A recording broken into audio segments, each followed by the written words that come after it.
Hello students, in this video we'll discuss chapter number 4 United Nations. United Nations कब बना, इसका parent organisation कौन था, क्या सिचुएशंस रही वर्ल्ड वॉर वन के बाद, वर्ल्ड वॉर टू के बाद कि हमें यूनाइटेड नेशंस ऑर्गेनाइजेशन को बनाना पड़ा, वो सब हम इस चैप्टर में डिस्कस करेंगे। तो बेटा जो यूनाइटेड नेशंस ऑर्गेनाइजेशन था वो एग्जिस्टेंस में कब आया, 1945 में। कब? सेकेंड वर्ल्ड वॉर के बाद में। सेकेंड वर्ल्ड वॉर स्टार्ट हुआ था बच्चा 1939 में और ख़त्म हुआ 1945 में। तो वर्ल्ड वॉर टू ख़त्म भी नहीं हुआ था और लोगों ने, मतलब जितने भी लीडर्स थे, वर्ल्ड लीडर्स थे जो वर्ल्ड वॉर टू में पार्ट ले रहे थे, उन्होंने डिस्कशन स्टार्ट कर दिया था, भाई बहुत डिवास्टेशन, बहुत डिस्ट्रक्शन हो चुका है, इसे रोकने के लिए हमें कुछ ना कुछ तो करना पड़ेगा। तो एक ऑर्गेनाइजेशन बनाते हैं जिसका नाम रखा गया यूनाइटेड नेशंस ऑर्गेनाइजेशन। तो वर्ल्ड वॉर ख़त्म भी नहीं हुआ था, उसके पहले से यूनाइटेड नेशंस पे डिस्कशन ऑन थे। इसे बनाया गया क्यों? पीस और हार्मनी के लिए, कि जितनी भी कंट्रीज़ हैं वर्ल्ड की वो शांति से रहें, खुशी से रहें, एक दूसरे के साथ कोऑर्डिनेशन बना के चलें। और ये जो ऑर्गेनाइजेशन था जिसे हम यूनाइटेड नेशंस ऑर्गेनाइजेशन या यूनाइटेड नेशंस कहते हैं, इसने रिप्लेस किया बेटा किसको? लीग ऑफ नेशंस को। जब वर्ल्ड वॉर वन हुआ, वर्ल्ड वॉर वन कब हुआ? 1914 से कब तक चला? 1918 तक। इसके होने के बाद, वर्ल्ड वॉर वन के होने के बाद, हमें एक ऐसी ऑर्गेनाइजेशन की नीड लगी। जितने भी लीडर्स थे उन्होंने डिस्कस किया, भाई बहुत डिस्ट्रक्शन, बहुत डिवास्टेशन हो चुका है, बहुत ह्यूमन लाइफ का लॉस हो चुका है, इकोनॉमिक लॉसेस हो चुके हैं। अब हम एक ऐसी ऑर्गेनाइजेशन बनाएंगे कि वो ऐसी सिचुएशन ही ना आने दे कि वर्ल्ड वॉर वन हो तो लीग ऑफ ने वर्ल्ड वॉर टू हो, क्योंकि ऑलरेडी वर्ल्ड वॉर वन तो हो ही गया था, है ना। तो वर्ल्ड वॉर वन होने के बाद में ये लोग बैठे, इन्होंने लीग ऑफ नेशंस को बनाया और लीग ऑफ नेशन को क्या काम दिया कि भाई तुम ध्यान रखना कि वर्ल्ड वॉर टू ना हो, ठीक है। League of Nations post first World war was formed. World war first के बाद लीग ऑफ नेशंस बना। क्यों बना?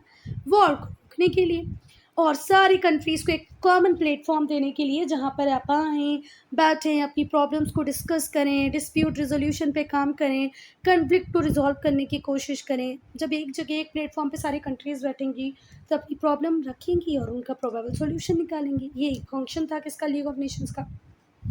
पर लीग ऑफ नेशन हो जाता है फेल, क्योंकि हमारी दुनिया देखती है वर्ल्ड वॉर टू। किसको? वर्ल्ड वॉर टू को। वर्ल्ड वॉर वन के बाद बना League of Nations, World War two के बाद बना United Nations Organisation. League of Nation हो गया फेल, क्यों? क्योंकि सेकेंड वर्ल्ड वॉर हुआ। तो जो मेजर अलाइड पावर्स थी, उन लोगों ने सोचा भाई हमें फिर से बैठना पड़ेगा और थोड़ा स्ट्रॉन्ग, थोड़ा मजबूत एक और ऑर्गेनाइजेशन बनाना पड़ेगा, क्योंकि लीग ऑफ नेशंस तो प्रॉपर काम नहीं कर पा रहे हैं, है ना। तो लीग ऑफ नेशन को रिप्लेस करता है बेटा यूनाइटेड नेशंस ऑर्गेनाइजेशन। ठीक बात।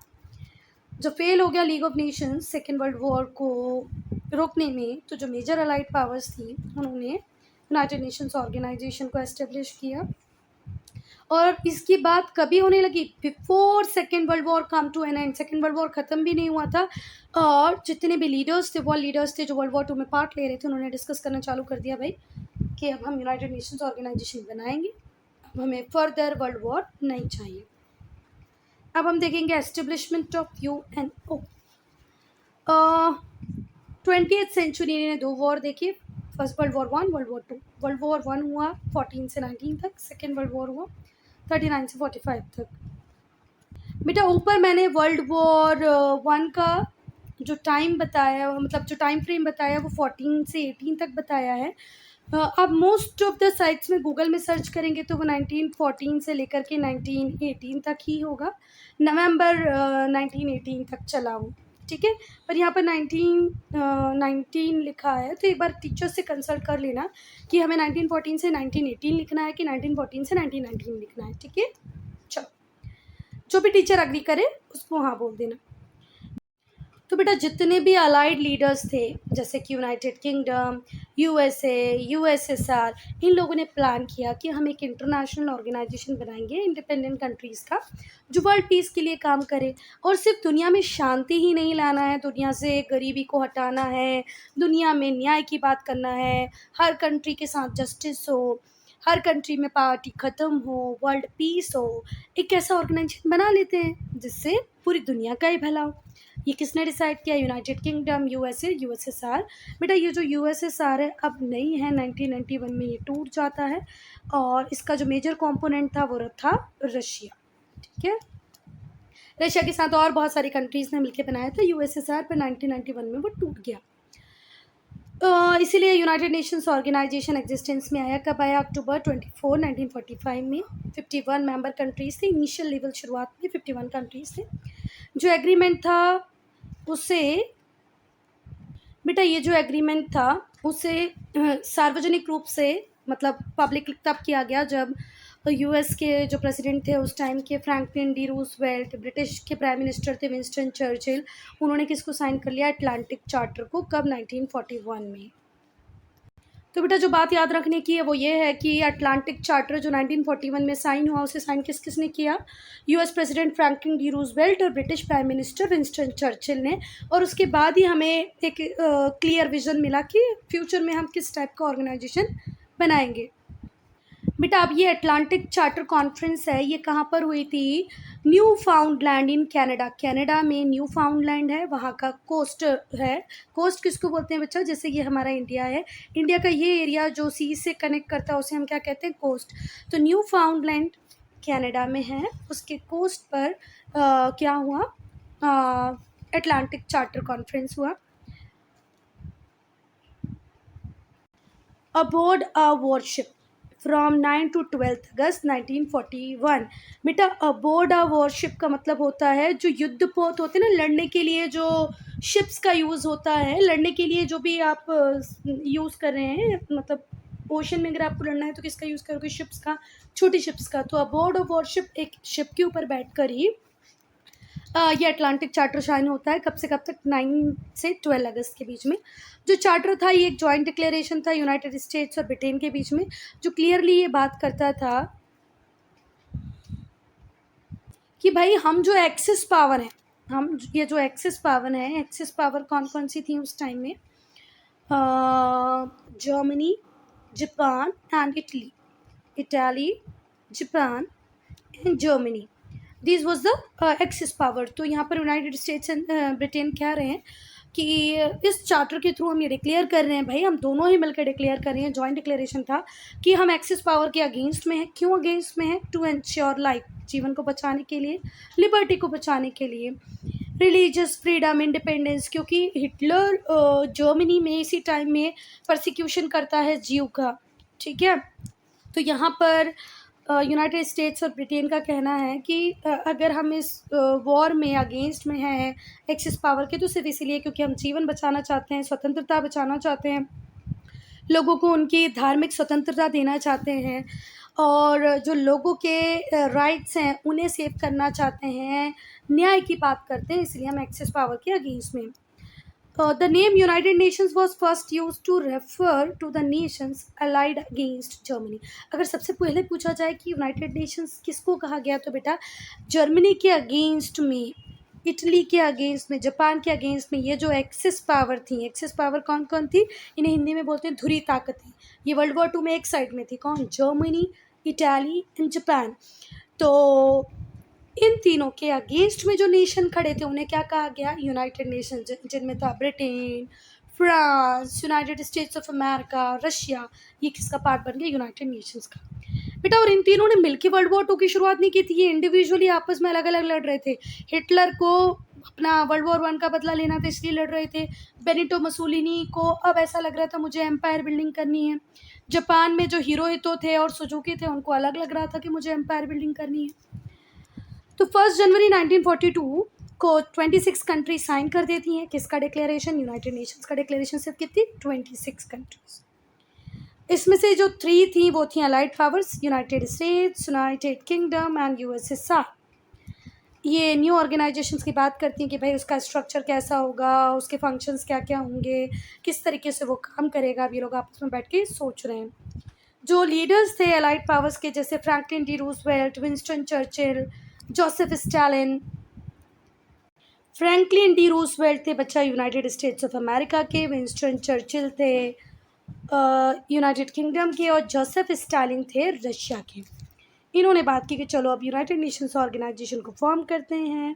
जो यूएन चार्टर था फाइनली कहाँ पर बना बच्चा? यूक्रेन में बना। रशिया और यूक्रेन अभी आप लोग देख रहे होंगे ना, पिछले 1-1.5 साल से लड़ रहे हैं रशिया और यूक्रेन। तो जो रशिया का ही पहले एक सिटी थी यूक्रेन, मतलब यूक्रेन यूएसएसआर का ही पार्ट था। जो क्रीमिया है, यूक्रेन है, ये किसका ही पार्ट थे? यूएसएसआर का ही पार्ट थे। तो समझो ये जो मीटिंग है ये कहाँ पर हो रही है? यूएसएसआर में हो रही है। उस टाइम यूक्रेन एक इंडिपेंडेंट कंट्री नहीं हुआ करता था। तो ये यूक्रेन की सिटी याल्टा में मिलते हैं। तो बेटा यूनाइटेड नेशंस ऑर्गेनाइजेशन का जो चार्टर था वो कहाँ बना? यूक्रेन में। यूक्रेन की किस सिटी में? याल्टा में। जो मेंबरशिप थी यूनाइटेड नेशंस की वो बढ़ती गई। जो बहुत सारी कंट्रीज़ को क्या मिलती गई बेटा? इंडिपेंडेंस। जैसे हम 1947 में आज़ाद हुए, कुछ 1948 में आज़ाद हुए, कुछ उसके बाद, मतलब एक एक करके सारी कंट्रियाँ इंडिपेंडेंट होती गई। क्योंकि वर्ल्ड वॉर 2 के बाद ब्रिटेन के पास इतनी पावर नहीं बची थी कि वो बहुत ज़्यादा टाइम तक अपने कॉलोनियल रूल को कंटिन्यू कर पाता। हमारे बाद जैसे वियतनाम है, श्रीलंका है, इंडिया है, ये सब भी इंडिपेंडेंट होती गई, और इंडिपेंडेंट हो के ये किसका पार्ट बनती गई? यूनाइटेड नेशंस का पार्ट बनती गई। और इस तरीके से यूनाइटेड नेशंस ऑर्गेनाइजेशन का नंबर इंक्रीज़ होता गया। और सबसे ज़्यादा इंक्रीज़ कब से कब तक आया? 1950 से 1960 तक। इस टाइम में मेजर कंट्रीज़ इंडिपेंडेंट हुई। मतलब 1950 से लेकर के 1960 तक बहुत सारी कंट्री इंडिपेंडेंट हुई। आज की अगर हम बात करें तो यूनाइटेड नेशंस ऑर्गेनाइजेशन में 193 कंट्रीज़ हैं, और इसका जो हेडक्वार्टर है वो न्यूयॉर्क में है। यूनाइटेड स्टेट्स के न्यूयॉर्क में हेडक्वार्टर है किसका? यूनाइटेड नेशंस ऑर्गेनाइजेशन का। एम्स क्या है अब हम देखेंगे कि भाई क्या उद्देश्य है हमारे यूनाइटेड नेशंस ऑर्गेनाइजेशन के। तो जो ऑब्जेक्टिव था यूनाइटेड नेशंस ऑर्गेनाइजेशन का वो लिखा गया यूएन चार्टर में। क्या क्या ऑब्जेक्टिव्स लिखे गए यूएन चार्टर में? कि भाई हम यूनाइटेड नेशंस ऑर्गेनाइजेशन बना रहे हैं इंटरनेशनल पीस और सिक्योरिटी को मेंटेन करने के लिए। हर कंट्री के बीच में फ्रेंडली रिलेशंस हो। 1, 2, 3, 4 193 कंट्रीज़ हैं तो वहाँ पर आपस में फ्रेंडली रिलेशंस रखें। इक्वल राइट्स हों, सेल्फ डिटर्मिनेशन ऑफ पीपल, लोग जितने भी हों वो सेल्फ डिटर्मिन्ड हों, सबके पास इक्वल राइट्स हों, और फ्रेंडली रिलेशन हो कंट्रीज़ के बीच में। बेटा ये चैप्टर अगर एग्जामिनेशन में आता है तो यहाँ से इंपॉर्टेंट क्वेश्चन बनता है, right down the objectives of United Nations. तो इन्हें बिल्कुल एज इट इज़ लर्न कर लेना बेटा। हाँ, और तो और जितनी भी इंटरनेशनल प्रॉब्लम्स होगी, भले ही वो इकोनॉमिक्स मनी से रिलेटेड हो, सोशल समाज से रिलेटेड हो, कल्चर से रिलेटेड हो, ह्यूमैनिटेरियन से रिलेटेड हो, उसे हमें कोऑपरेशन के साथ सॉल्व करना है। मतलब ऐसा जैसे हम लोग देखते हैं कि इंडिया में श्रीलंका में सुनामी आई तो पूरा वर्ल्ड मिलके उस सुनामी के लिए बात करेगा, फंड्स रेज करेगा। ये कोई भी, जैसे अभी कोरोना था तो हम लोग साथ में मिलके लड़ रहे थे। तो यही बात यूनाइटेड नेशंस कहता है कि जितनी भी प्रॉब्लम्स हैं, इंटरनेशनल प्रॉब्लम्स हैं, वर्ल्ड में जितनी भी प्रॉब्लम्स है, भले वो इकोनॉमिक, सोशल, कल्चर किसी से भी रिलेटेड हो, ह्यूमैनिटेरियन कैरेक्टर की हो, तो उन्हें हम साथ मिलकर सॉल्व करेंगे और सोशल प्रोग्रेस को प्रमोट करेंगे, बेटर स्टैंडर्ड ऑफ लिविंग की बात करेंगे। और बेटा ह्यूमन राइट्स को बहुत इंपॉर्टेंस दिए गए कि भाई हर कंट्री में हर सिटीजन के पास कुछ ह्यूमन राइट्स होने चाहिए, उन्हें रिस्पेक्ट मिलना चाहिए, और लोगों के पास फंडामेंटल फ्रीडम होनी चाहिए।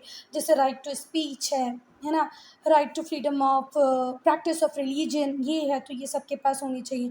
मैं किस भाषा में बात करूँ, मैं कौन सा धर्म मानूँ, मैं किस बात पे, किस टॉपिक पे क्या बोलना चाहूँ, ये बेसिक फ्रीडम तो हर व्यक्ति को मिलनी चाहिए।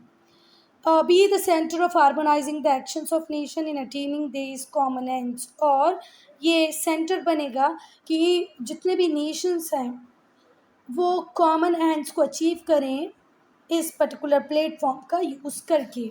अगर कोई प्रॉब्लम भी है तो उसको यहाँ पर डिस्कस कर सकते हैं। जितनी भी कंट्रीज़ हैं, नेशंस हैं, उनके एक्शंस को हार्मोनाइज करना जिससे जो कॉमन एंड्स हैं उसे अटेन किया जा सके। बेटा जो मुख्य, जो मेन एम था यूनाइटेड नेशंस ऑर्गेनाइजेशन का वो ये था कि जो हमारी कमिंग जनरेशन है उन्हें वॉर से बचाना है, ठीक है, पीस को इंश्योर करना है वर्ल्ड में। बेटा एक पीसफुल वर्ल्ड ही सोशल प्रोग्रेस को अचीव कर सकता है। जब हम लड़ाई में होते हैं ना ही तो मेंटल पीस होता है, फाइनेंशियल लॉसेस अलग होते हैं।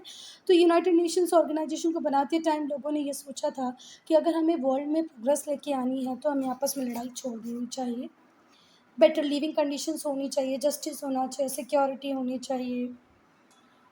बेटा ये जो वर्ड लिखा है सर्ज, इसका मीनिंग होता है आवेश, है ना। तो पर मैं ज़्यादा से ज़्यादा बोलूँगी आवेश से मतलब होता है तकलीफ, प्रॉब्लम, जो भी रिपरकशंस होंगे वॉर के, उससे बचाना है हमें फ्यूचर जनरेशन को।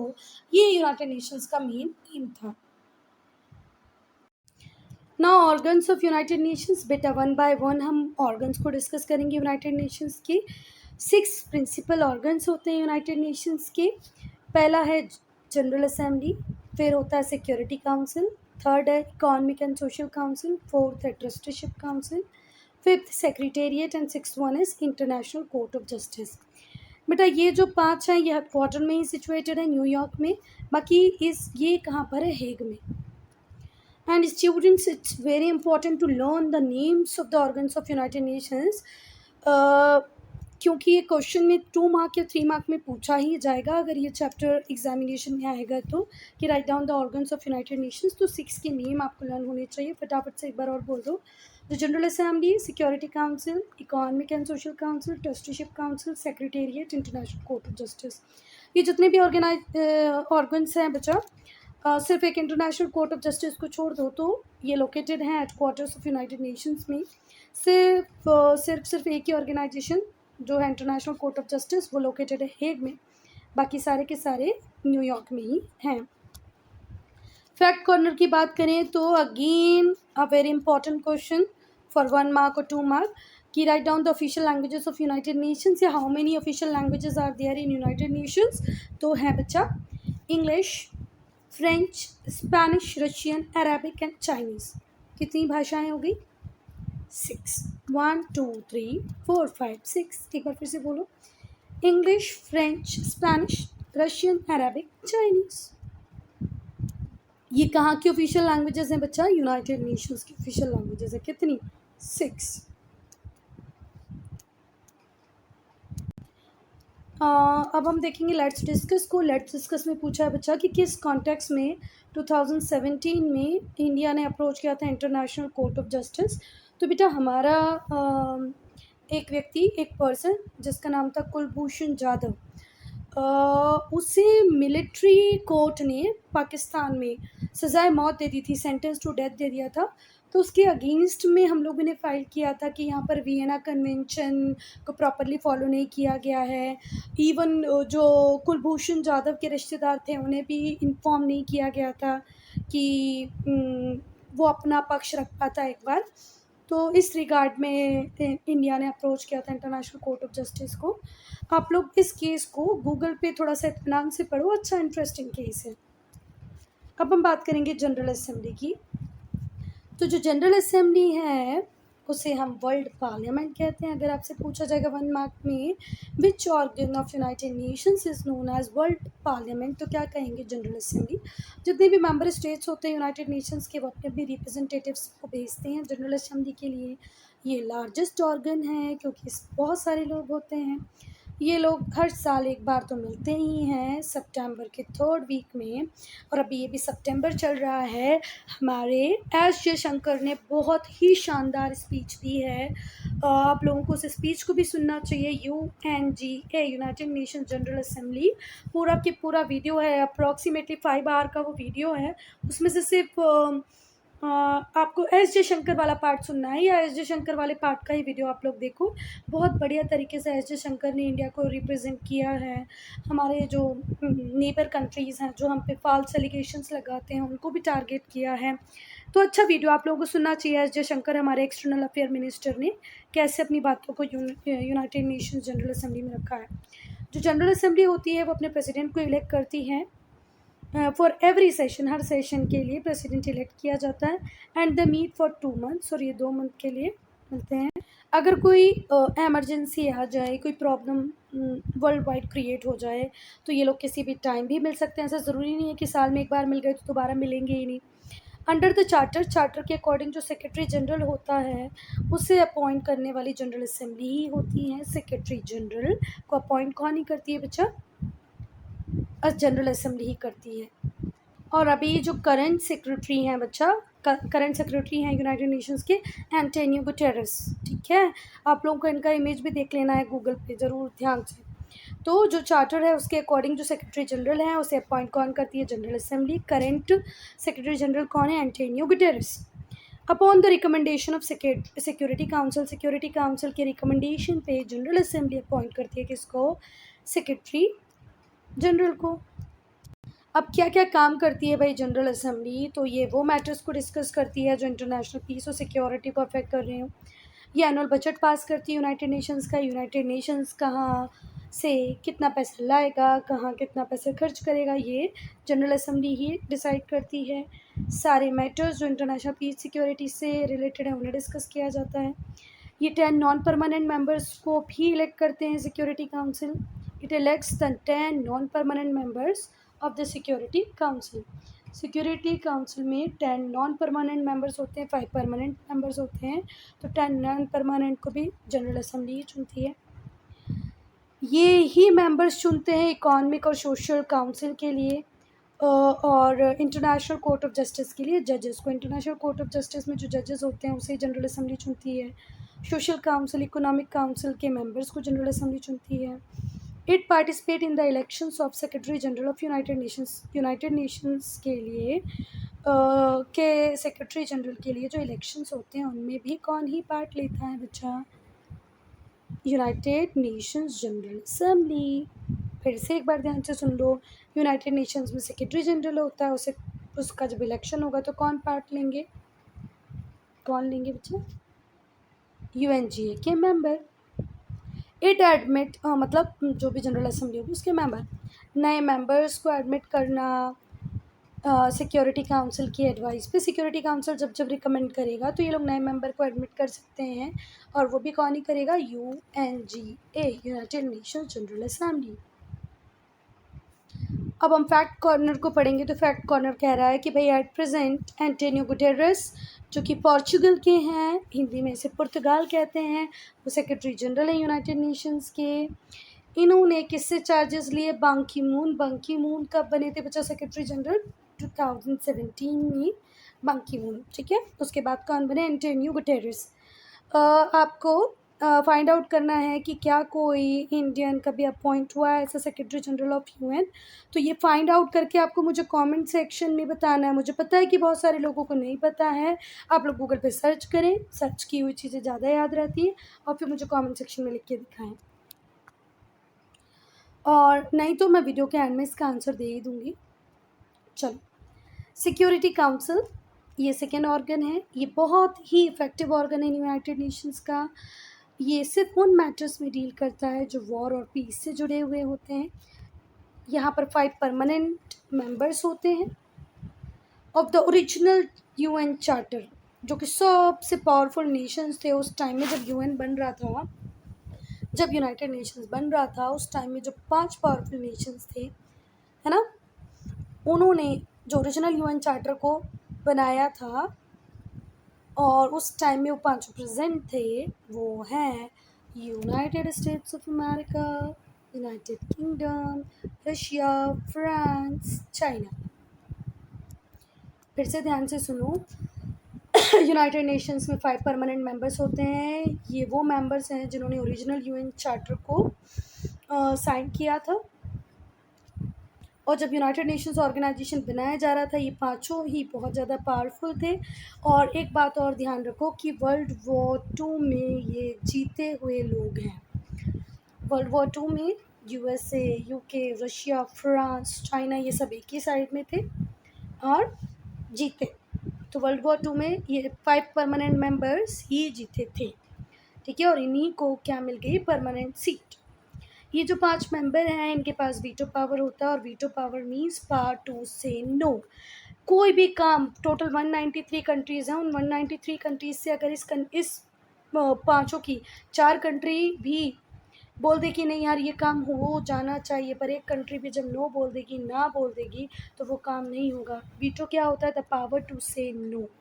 देखो अगर बात समझ में नहीं तो सुनो। टोटल 193 कंट्रीज़ हैं, उन 193 कंट्रीज़ में से सारी कंट्रीज़ ने हाँ बोल दिया, यस। सिर्फ एक कंट्री मतलब 192 ने हाँ बोल दिया, एक कंट्री जो कि इन पाँचों में से एक थी, उसने बोल दिया नहीं ये काम नहीं होगा, तो वो काम नहीं होगा बेटा। ठीक हुई बात? ये पांचों के पास हाँ का राइट है वो अलग है, बस ना का जो राइट है, veto power to say no, वो बहुत बड़ा पावर है, जिसकी वजह से पूरी 193 कंट्रीज़ में से 192 भी किसी काम के लिए हाँ बोल दे, पर एक ना बोल दे, इन पांचों में से एक, पूरे वर्ल्ड में से एक नहीं, इन पांचों कंट्रीज़ में से एक, तो वो काम नहीं होगा। ये जो पांचों कंट्री हैं इनके पास वीटो पावर है, इसका मतलब है right to disagree, right to say no. अगर वीटो यूज़ हो जाता है, कोई एक भी परमानेंट मेंबर वीटो को यूज़ कर लेता है, it can make any resolution ineffective. वो किसी भी रेजोल्यूशन को इनइफेक्टिव बना सकते हैं अपना नो बोल कर, even though may be backdoor supported by all other permanent member. 5 permanent member हैं, उसमें से अगर 4 येस बोलेंगे तो भी वो काम नहीं होगा, क्योंकि एक व्यक्ति नो बोल रहा है। तो यहाँ पर है part two say no, reject, disagree. फिर से ध्यान से सुनो, ये लाइन बहुत इंपॉर्टेंट है कि जो वीटो पावर है इसे वन परमानेंट मेंबर यूज़ कर ले तो किसी भी रेजोल्यूशन को इनइफेक्टिव बना सकता है, भले ही उसे किसी भी कितने भी मेंबर्स की बैकिंग मिली हो, भले ही और दूसरे परमानेंट मेंबर ने हाँ बोल दिया, पर वो काम नहीं होगा। 10 अदर नॉन परमानेंट मेंबर्स भी होते हैं जिन्हें 2 years के लिए चुना जाता है by the general assembly. Student, I'm ending this video here only. If you have any doubt, any problem, to write in comment section. We'll discuss the remaining part in part 2.